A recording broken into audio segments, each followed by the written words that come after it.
पिछली कक्षा में आपने पढ़ा था कि ब्रिटेन में किस प्रकार जो कॉमन सदन है, निम्न सदन है और उसकी प्रमुख शक्तियां और कार्य, उसका संगठन संरचना, ये हमने पिछली कक्षा में पढ़ा था कि किस प्रकार से लोक सदन का जो संगठन संरचना और उसकी शक्ति एवं कार्य हमने पढ़ी थी। और ये पूरी तरह से स्पष्ट हो गया था कि जहां पर लॉर्ड सभा जो है बहुत ही शक्तिशाली शक्तिहीन सदन है, उसकी तुलना में लोक सदन जो है ब्रिटेन में बहुत ही शक्तिशाली और महत्वपूर्ण सदन है।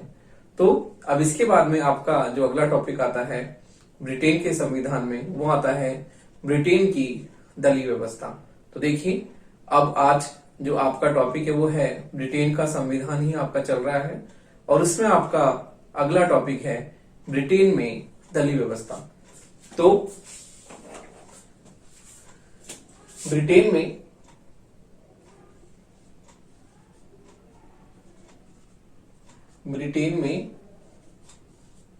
दलीय व्यवस्था।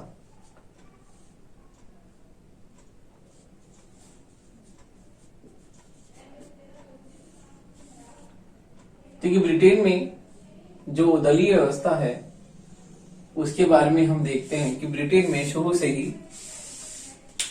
द्विदलीय व्यवस्था हमें देखने को मिली है। हम ब्रिटेन के संविधान का इतिहास उठाकर देखें तो ब्रिटेन के संविधान में प्रारंभ से ही द्विदलीय व्यवस्था हमें देखने को मिलती है। और हम देखते हैं कि ब्रिटेन में जो है राजनीतिक दलों का वहां पर जो प्रारंभ है 17वीं शताब्दी से ही है, जिसमें टोरी और व्हिग दल जो हैं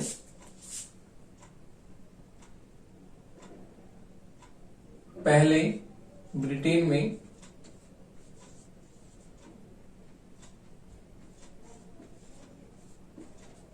टोरी व व्हिग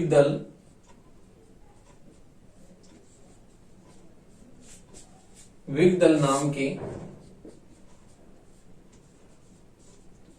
दो दल प्रमुख रूप से द्विदल नाम के दो दल प्रमुख रूप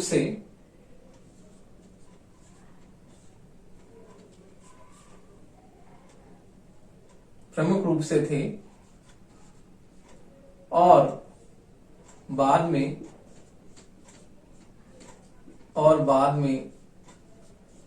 टोरी दल तो अनुदार दल बना।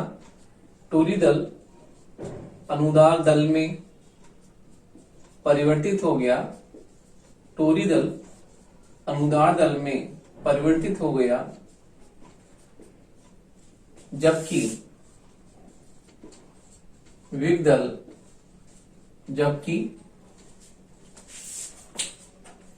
टोरी दल तो अनुदार दल में परिवर्तित हो गया, जबकि व्हिग दल जो है व्हिग दल वर्तमान उदार दल में, जबकि व्हिग दल वर्तमान अनुदार दल में वर्तमान उदार दल में परिवर्तित हो गया। उदार दल में परिवर्तित हो गया। तो हम देखते हैं कि ब्रिटेन में जो है 17वीं शताब्दी से ही वहां पर राजनीतिक दलों का जो है हम प्रारंभ मानते हैं और टोरी और व्हिग दल नाम के दो दल थे और टोरी दल जो है वो अनुदार दल में बदल गया और व्हिग दल वर्तमान उदार दल में बदल गया। तो हम देखते हैं कि ब्रिटेन में राजनीतिक दलों का प्रारंभ 17वीं शताब्दी से ही माना जाता है और वहां पर प्रारंभ में दो दल प्रमुख रूप से थे, टोरी दल व अनुदार दल। टोरी दल तो जो है बाद में जाकर अनुदार दल में बदल गया और व्हिग दल जो है वर्तमान उदार दल में परिवर्तित हो गया। तो इस प्रकार ब्रिटेन में प्रारंभ से ही हम देखते हैं जैसे हमारे भारत में बहुदलीय व्यवस्था प्रचलित है, लेकिन ब्रिटेन में प्रारंभ से ही द्विदलीय व्यवस्था हमें दिखाई देती है वहां के राजनीतिक व्यवस्था में, और दोनों दलों का ही वहां पर महत्वपूर्ण स्थान है। तो ब्रिटेन में द्विदलीय व्यवस्था प्रारंभ से ही है। और अब जो हम देखते हैं कि किस प्रकार से जो है राजनीतिक दलों में परिवर्तन जो है होता गया, और वर्तमान में जो हम देखते हैं कि दूसरे महायुद्ध के बाद में इन दलों में भी जो है हमें परिवर्तन देखने को मिला। तो जो उदार दल है उसकी शक्ति जो बाद में धीरे धीरे वो बहुत ही क्षीण होती गई, और आज ब्रिटेन में वर्तमान में दो प्रमुख दल हमें देखने को मिलते हैं, अनुदार दल और मजदूर दल।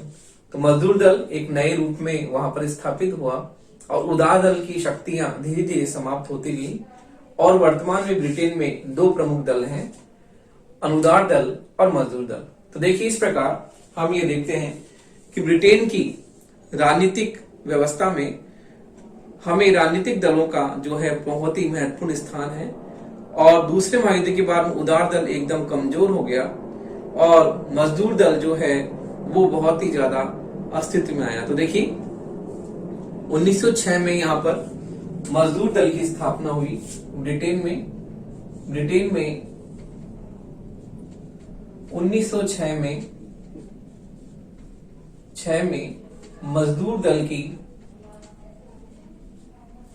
दल की स्थापना हुई, क्योंकि मजदूर आंदोलन वहां पर होने लगे और मजदूरों के जो भी उनकी मांगे किस प्रकार से उन्होंने अपनी मजदूर दल के प्रति किस तरह से लोग एकदम से मजदूर जो श्रमिक दल के लोग थे वो इकट्ठे हुए और वो अपनी मांगों के रूप में उन्होंने एक नए दल की स्थापना की, जिसे हम क्या कहते हैं, मजदूर दल। तो 1906 में ब्रिटेन में मजदूर दल की स्थापना हुई, और जो ये मजदूर दल है वो वहां पर इतना प्रारंभ में इतना शक्तिशाली नहीं हुआ, लेकिन दूसरे महायुद्ध के बाद में हम देखते हैं कि उदार दल जो कि प्रारंभ में बहुत ही शक्तिशाली था, धीरे धीरे ये कमजोर होता चला गया, दुर्बल होता चला गया, और इसका स्थान मजदूर दल ने ले लिया। तो 1906 में ब्रिटेन में मजदूर दल की स्थापना हुई थी, और मजदूर दल प्रारंभ में जो है शक्तिहीन था, निर्बल था, लेकिन बाद में उदार दल जो धीरे धीरे शक्तिहीन हो गया और इसका स्थान ले लिया मजदूर दल ने। तो अब ब्रिटेन में वर्तमान में जो दो प्रमुख दल हैं वो है अनुदार दल और मजदूर दल।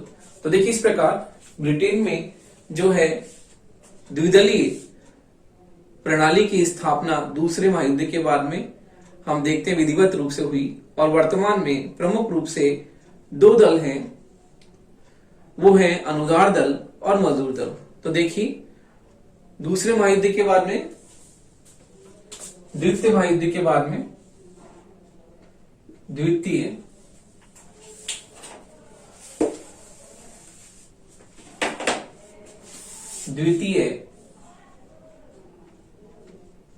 महायुद्ध के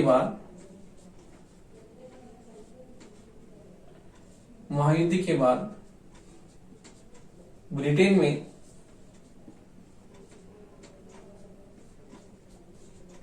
मजदूर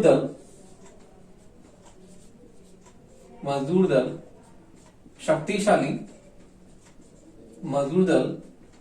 शक्तिशाली हो गया, और वर्तमान में ब्रिटेन में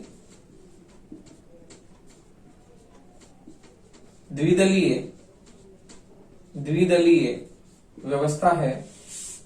वर्तमान में ब्रिटेन में द्विदलीय व्यवस्था है, जिसमें अनुदार दल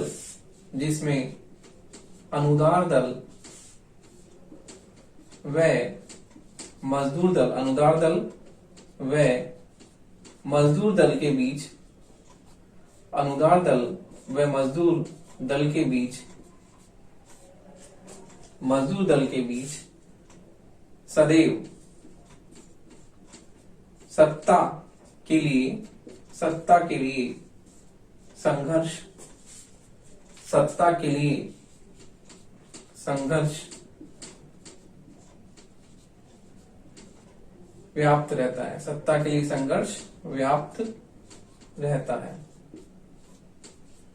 देखिए, इस प्रकार से ब्रिटेन में जो है द्विदलीय व्यवस्था का विधिवत हम देखते हैं दूसरे महायुद्ध के बाद में स्थापना हुई, और अनुदार दल व मजदूर दल के बीच वहां पर दूसरे महायुद्ध के बाद में अनुदार दल, उदार दल तो जो है पूरी तरह से वहां पर शक्तिहीन होता चला गया, और एक तरह से उदार दल की शक्तियां जो है वो शक्तियां मजदूर दल ने ले ली। तो अब ब्रिटेन में दो दल हैं, अनुदार दल व मजदूर दल, जिनके बीच में सदैव शक्ति के लिए, सत्ता के लिए संघर्ष रहता है। तो इस प्रकार से ब्रिटेन में जो है वर्तमान में अनुदार दल व मजदूर दल के बीच सत्ता के लिए संघर्ष व्याप्त है। तो देखिए, हम देखते हैं कि ब्रिटेन में जो है राजनीतिक दल तीन हमें दिखाई दी, अनुदार दल, मजदूर दल और उदार दल। तो देखिए, इस प्रकार से जेनिंग्स ने कहा है ब्रिटिश शासन, जेनिंग्स ने प्रमुख उसका कथन है, जेनिंग्स ने कहा है कि ब्रिटिश शासन व्यवस्था का ब्रिटिश शासन व्यवस्था का ब्रिटिश शासन व्यवस्था का ब्रिटिश शासन व्यवस्था का ब्रिटिश शासन व्यवस्था का आरंभ ब्रिटिश शासन व्यवस्था का आरंभ राजनीतिक दलों से होता है। ब्रिटिश शासन व्यवस्था का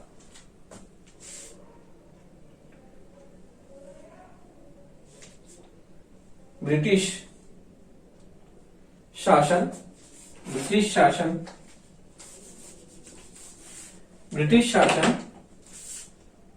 राजनीतिक दलों ब्रिटिश शासन राजनीतिक दलों से ही ब्रिटिश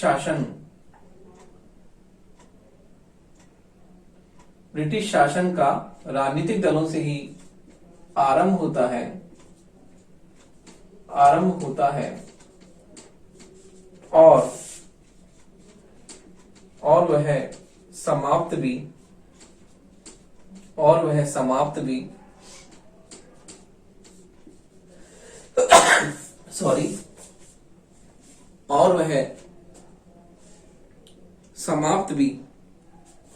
राजनीतिक दलों में ही होता है, और वह समाप्त भी राजनीतिक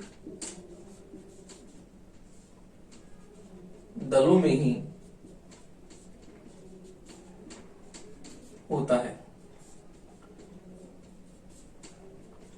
देखिए, इस प्रकार ब्रिटिश शासन जो है राजनीतिक दलों से इसका आरंभ होता है और इसका समाप्त भी राजनीतिक दलों से ही होता है। तो ब्रिटेन जो हम देखते हैं विश्व की प्रमुख संसदों की जननी ब्रिटेन की संसद को कहा जाता है, और ब्रिटेन की संसद विश्व की सभी संसदों की जननी है, क्योंकि ब्रिटेन में जो शासन व्यवस्था का प्रारंभ 17वीं शताब्दी से हम मानते हैं, और इस प्रकार हम देखते हैं ब्रिटेन में जो संसद बहुत ही शक्तिशाली है, और इस प्रकार ब्रिटेन की संसद को संसदों की जननी कहा जाता है। इस प्रकार हम देखते हैं ब्रिटेन की संसद में दो दलों का प्रमुख रूप से महत्व है।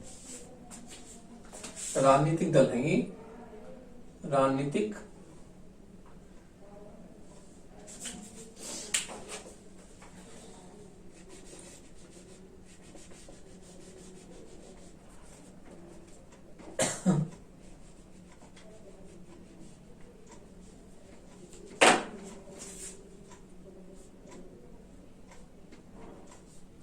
राजनीतिक दलों से।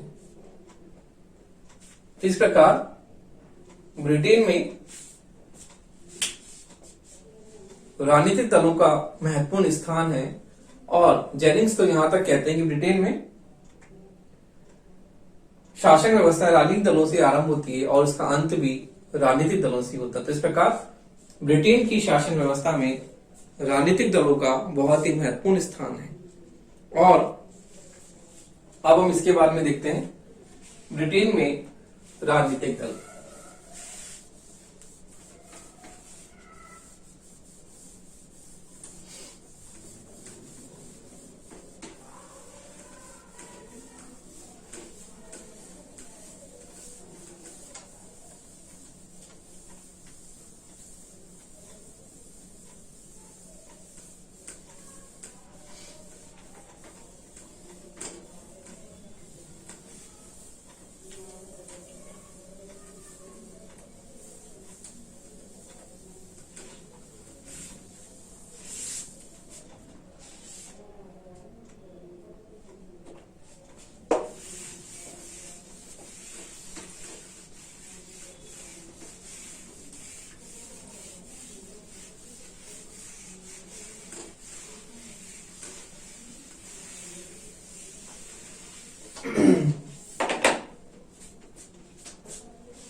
ब्रिटेन में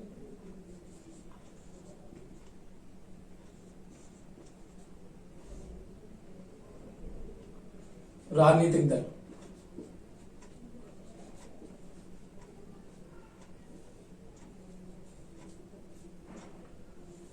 तो देखिए ब्रिटेन में हमने पढ़ा कि किस प्रकार से ब्रिटेन में द्विदलीय व्यवस्था है और अभी हमने 3 दलों के बारे में आपको बताया कि अनुदार दल, मजदूर दल और उदार दल। तो अभी वर्तमान में अनुदार दल और मजदूर दल वहां पर व्याप्त हैं और इनके बीच सत्ता के लिए संघर्ष रहता है। तो देखिए अनुदार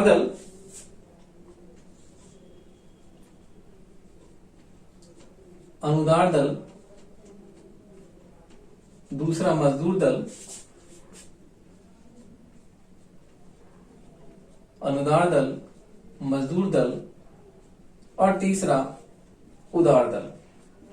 इसके अलावा भी और भी दल हैं लेकिन प्रमुख रूप से ये दल वहां पर व्याप्त हैं। तो देखिए अनुदार दल जो है ब्रिटेन में, अनुदार दल जो है वो पहले टोरी दल कहलाता था। हम अनुदार दल के बारे में पढ़ते हैं। अनुदार दल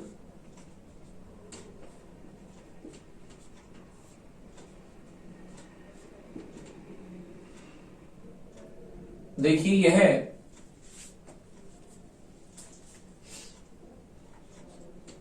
टोरी दल का ही, यह टोरी दल का ही वर्तमान स्वरूप है। यह टोरी दल का ही वर्तमान स्वरूप है। टोरी दल का ही वर्तमान स्वरूप है और इसे अनुदार इसलिए कहा जाता है कि यह परंपरागत संस्थाओं, यह ब्रिटिश परंपरागत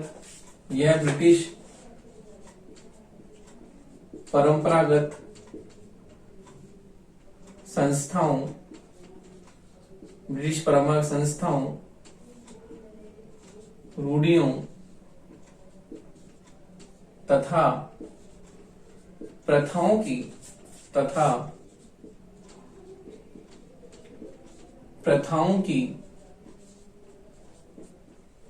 रक्षा करने वाला दल है। यह ब्रिटिश परंपरागत संस्थाओं, रूढ़ियों तथा प्रथाओं की रक्षा करने वाला दल है। तो देखिए इसमें जो भी परंपरागत औद्योगिक निगम, बैंक, ये सब जो है इनके हितों का संरक्षण चाहता है। क्राउन, लॉर्ड सभा, चर्च तथा गैर सरकारी संपत्ति को बनाए रखता है और यह संपत्ति पर निजी स्वामित्व चाहता है। यह संपत्ति पर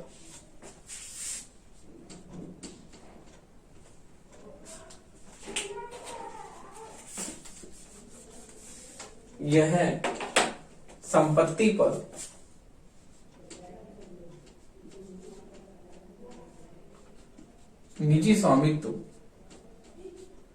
यह संपत्ति पर निजी स्वामित्व चाहता है। यह संपत्ति पर निजी स्वामित्व चाहता है। तो देखिए इस प्रकार ब्रिटेन में परंपरागत संस्थाएं किस प्रकार से औद्योगिक संस्थाएं पुरानी जो भी हैं, निगम हैं, और किस प्रकार ये चर्च, लॉर्ड सभा, बैंक आदि का जो है गैर सरकारी संपत्ति को बनाए रखना चाहता है और इस नीति में विश्वास रखता है कि आर्थिक मामलों में हस्तक्षेप नहीं करना चाहिए, कि आर्थिक मामलों में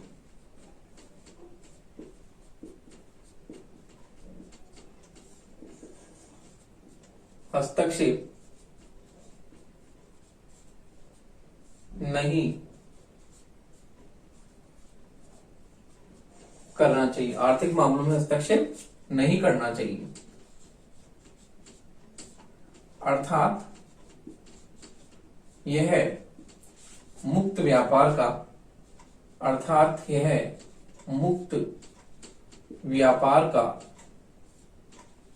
समर्थन करता है। यह मुक्त व्यापार का समर्थन करता है।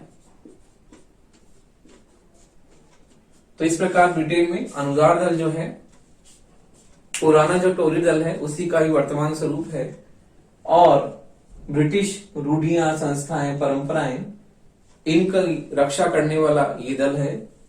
और यह संपत्ति पर निजी स्वामित्व की बात करता है कि किस प्रकार संपत्ति पर निजी स्वामित्व होना चाहिए। उसी प्रकार यह आर्थिक मामलों में हस्तक्षेप नहीं करने की बात करता है, कि आर्थिक मामलों में हस्तक्षेप नहीं करना चाहिए, और इस प्रकार यह मुक्त व्यापार का समर्थन करता है। तो देखिए इस प्रकार ब्रिटेन में जो अनुदार दल है उसका हम ये देखते हैं कि किस प्रकार ये संपत्ति पर निजी स्वामित्व की बात करता है, मुक्त व्यापार का समर्थन करता है और आर्थिक मामलों में हस्तक्षेप नहीं करने की बात करता है। तो हम इसके संगठन की बात करते हैं। अनुदार दल का संगठन किस प्रकार से है।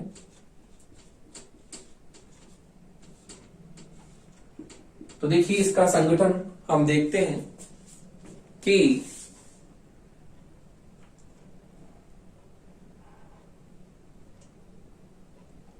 अनुदार दल के संगठन के प्रमुख अंग हैं अनुदार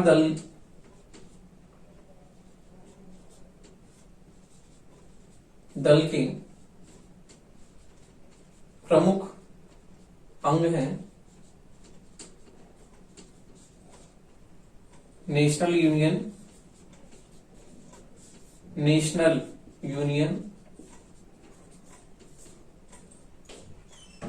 अनुदार दल के प्रमुख अंग हैं नेशनल यूनियन, दलीय संगठन,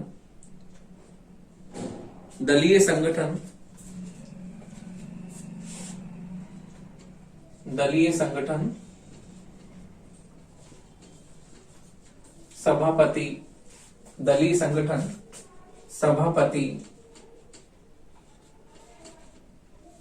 दलीय संगठन, सभापति, संसदीय दल और नेता, संसदीय दल और नेता, संसदीय दल और नेता आदि अनेक परामर्शदात्री आदि अनेक परामर्शदात्री संस्थाएं हैं। आदि अनेक परामर्शदात्री संस्थाएं हैं। तो देखिए, इस प्रकार से अनुदार दल का जो है, इस प्रकार इसके प्रमुख अंग हमने देखा, नेशनल यूनियन, दलीय संगठन, सभापति, संसदीय दल और नेता आदि अनेक परामर्शदात्री संस्थाएं जो अनुदार दल संगठन के प्रमुख अंग हैं।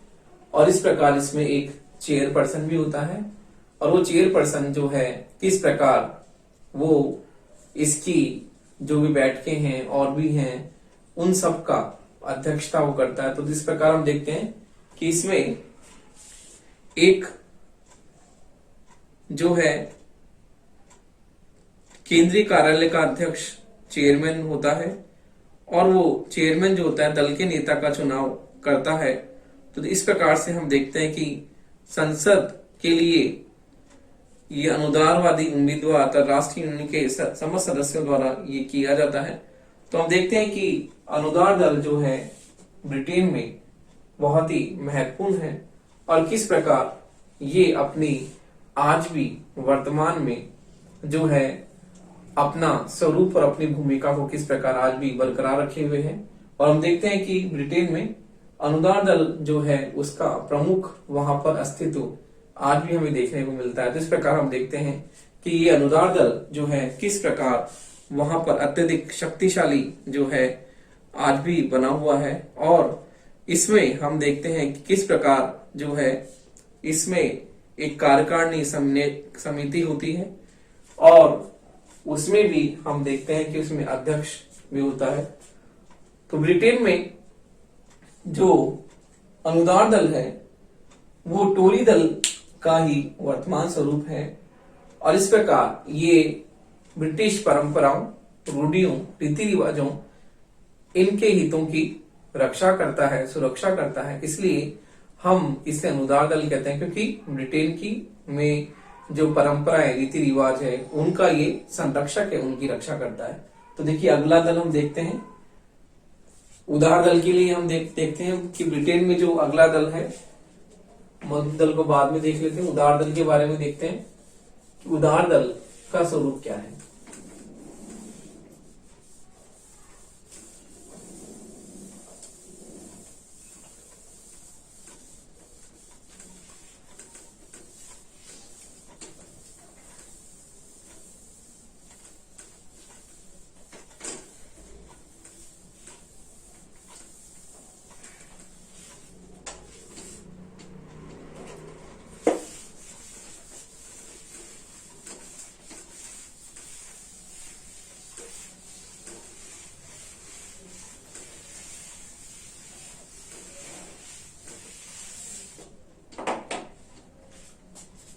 दूसरा है उदार दल।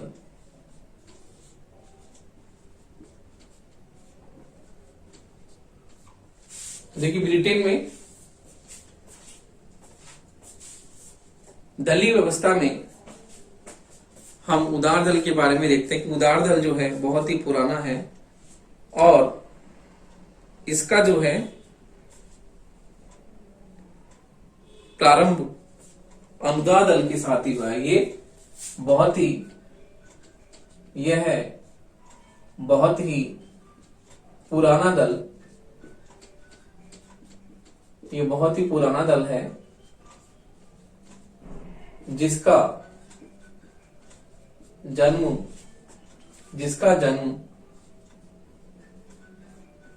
अनुदार दल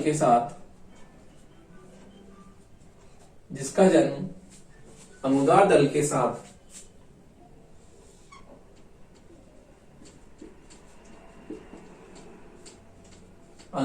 साथ ही माना जाता है। तो ये बहुत ही प्राचीन दल है, और इसका जन्म अनुदार दल के साथ ही हम मानते हैं कि अनुदार दल के साथ ही इसका अभ्युदय हुआ है। और पहले इसको व्हिग पार्टी कहा जाता था। पहले इसे व्हिग पार्टी कहा जाता था, पहले सिविक पार्टी कहा जाता था, लेकिन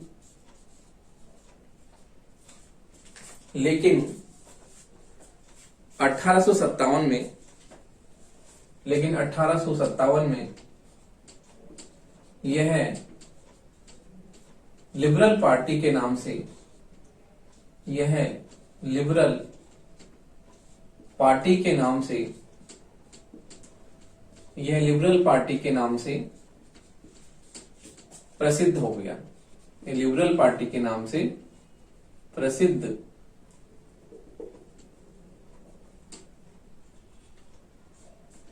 हो गया।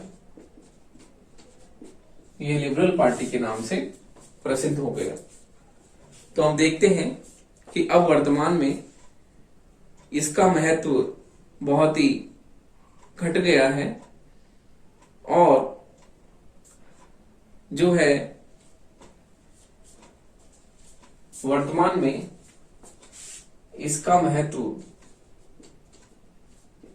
वर्तमान में इस दल का महत्व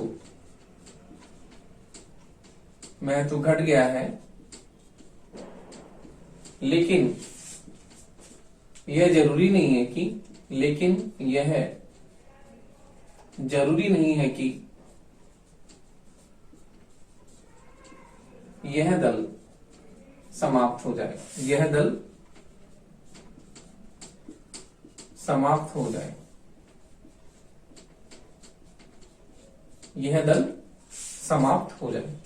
ये जरूरी नहीं है कि यह दल समाप्त हो जाए, क्योंकि यह दल क्राउन और प्राचीन परंपराओं के पक्ष में नहीं था और किस प्रकार हम देखते हैं कि इसने जो है ये राज्यवादी विरोधी था और क्राउन के पक्ष में नहीं था। तो इस प्रकार क्राउन के पक्ष में नहीं होने के कारण इसका महत्व वर्तमान में घट गया है और इसके स्थान पर जो है मजदूर दल, उसने बहुत ही महत्वपूर्ण वहां पर जो है इसके समाप्त होने के बाद में, इस दल का महत्व कम होने के बाद में इसका स्थान मजदूर दल ने ले लिया है। तो हम देखते हैं कि वर्तमान में ये दल जो है इतना शक्तिशाली नहीं, शक्तिहीन है और आज वहां पर ब्रिटेन में उदार दल के स्थान पर मजदूर दल ने जो है इसका स्थान ले लिया है। तो इस प्रकार ब्रिटेन में जो है द्विदलीय व्यवस्था का स्वरूप हम देखते हैं और हम ये देखते हैं कि ब्रिटेन में आज वर्तमान में जो है द्विदलीय व्यवस्था हम वहां पर प्रचलित है और किस प्रकार जो है दूसरे महायुद्ध के बाद में वहां पर जो दलीय स्वरूप हमें एक नए स्वरूप में दिखाई दिया कि जो पहले वहां पर द्विदलीय व्यवस्था प्रचलित थी, उस द्विदलीय व्यवस्था में परिवर्तन हुआ और जहां पर हम देखते हैं कि ब्रिटेन में उदार दल और अनुदार दल के बीच में ही सत्ता संघर्ष पहले था। तो उसके बाद में हम ब्रिटेन में दूसरे महायुद्ध के बाद में सत्ता संघर्ष देखते हैं, अनुदार दल और मजदूर दल के बीच हमें दिखाई देता है। तो इस प्रकार हम देखते हैं कि ब्रिटेन में जो है द्विदलीय व्यवस्था का इतिहास बहुत ही पुराना है, लेकिन इसके साथ ही ब्रिटेन में जो है राजनीतिक दलों का बहुत ही महत्वपूर्ण स्थान है और शासन व्यवस्था का संचालन इन दलों के माध्यम से ही होता है। तो इस प्रकार हम ये कह सकते हैं कि ब्रिटेन में जो है शासन व्यवस्था का प्रारंभ जो है राजनीतिक दलों से ही होता है और इसका अंत भी हम देखते हैं कि राजनीतिक दलों के समापन के साथ ही होता है।